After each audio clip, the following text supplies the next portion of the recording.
Il-qasma fil-Labor hija dejjem aktar evidenti u Robert Abela qed jitlef il-kontroll tal-faxxa ta' Joseph Muscat tant li issa sansitra din il-firda ġiet esposta quddiem l-Ewropa kollha.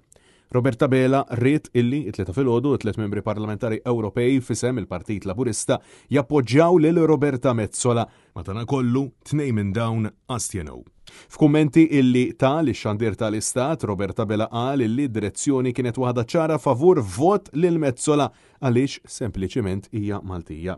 Madankollu mistoqsi għalfejn Aġus Saliba u għattart ma segwewx din id-direzzjoni, Robert Abela skomdu għall-aħħar spiċċa jgħid illi ma vvotawx kontrija. Għalija numru ta' ġimgħat ilu meta bdew id-diskussjonijiet rilevanti u mill-iktar importanti dwar min kellu jkun jokkupa l-4 karigi ewlenin fih dan l-Unjoni Ewropea.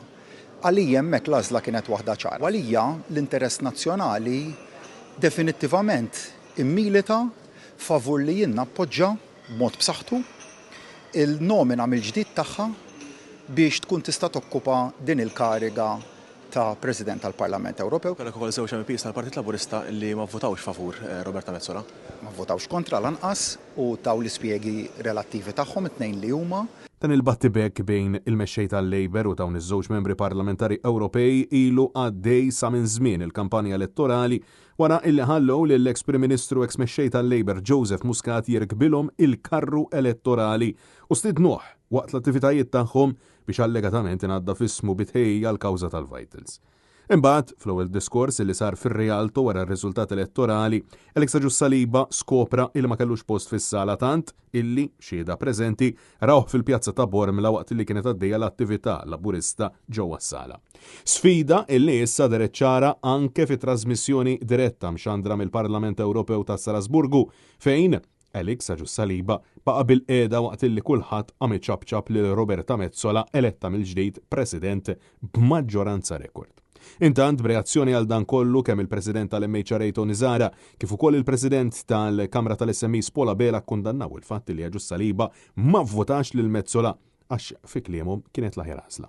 Daqsxejn skantat biex ma ngħidx kelma oħra illi Alex ħareġ daqshekk kontra illi se vota di se sapportja il-Roberta Metsola. U raġuni hija illi l-option l-oħra illi hemm għax hemm kontestanti, żewġ kontestanti għal din il-pożizzjoni hija waħda li ġejja mill-hard left nistgħu ngħidu illi għandha background komunist u allura Alex kellu għażla faċli ħafna biex jissapportja Robert. Majna li l-MP Aġus Saliba ħareġ apert li missa jivvota.